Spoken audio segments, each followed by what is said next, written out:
Parents of persons living with Down syndrome have recounted their ordeal as they battle increased societal discrimination of the wards.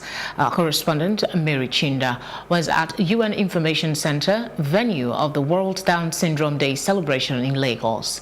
She reports. Solomon is one of the persons living with Down syndrome.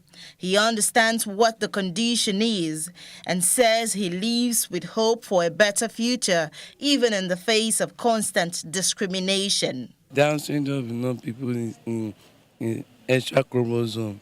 Today is March 21st. It is World Down Syndrome Day. Down syndrome is a genetic disorder caused when abnormal cell divisions result in extra genetic material from the chromosome 21, usually an extra copy.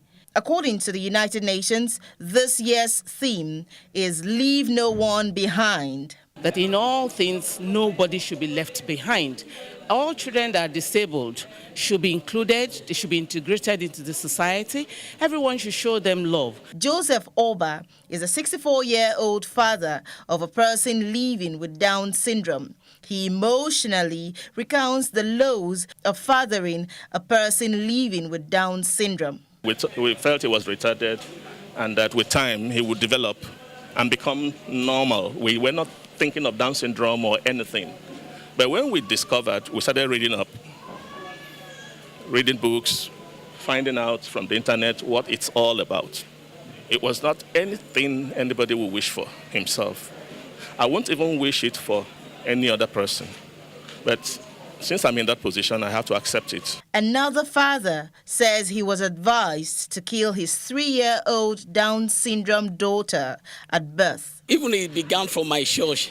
Number one, when we gave birth to her, nobody knows about it because we can't tell people then because the way they are looking at us. But after 6 months, we resumed back to the church. The next thing that we discovered that people draw back away from us. That's number one challenge that people would first of all do. They would say these are the children of the imbecile. That Yoruba used to say that Some advocates of persons living with disability insist that Down syndrome persons can also find true love.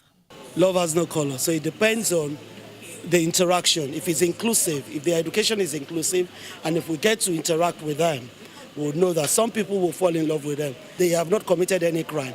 They are just special children from God. With scores of children in Nigeria living with Down syndrome, the call at this meeting is to ensure that adequate love and attention is being channeled towards persons living with Down syndrome. From Lagos, Mary Chinda reporting for PlusTVAfrica.